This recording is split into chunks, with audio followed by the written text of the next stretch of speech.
Presidenti Bayram Bekaj dekretoi të mërkurën më 9 nëntor 2025 si datën e zgjedhjeve të pjesme vendore për Tiranën dhe 5 bashki të tjera Vlorë, Berat, Mat, Tepelen dhe Çerik.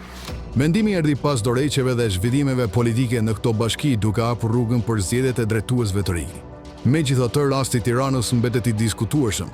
Ruvelia i ka ankimuar në gjykatën kushtetuese vendimin e Këshillit të Ministrave për shkarkimin e tij, të propozuar nga Këshilli Bashkiak Tiranë. Ky ankimim sipas opozitës e bën të palishëm dekretin e zgjedhjeve pasi pezullon automatikisht vendimin derisa gjykata të shprehet.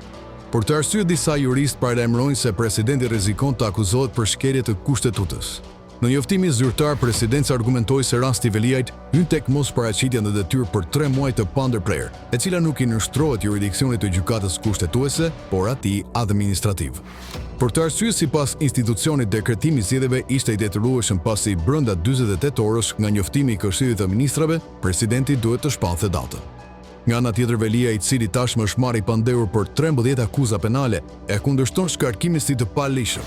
Ankimimi i tij prishi planet politike të kryeministrit Edi Rama, i cili kishte paralajmëruar zgjedhje të parakohshme dhe kishte shpadhur Ogerta Manastiliun si kandidate të Partisë Socialiste për Tiranë dhe bashkë me të Belinda Ballukun të ngarkuar për drejtimin e fushatës.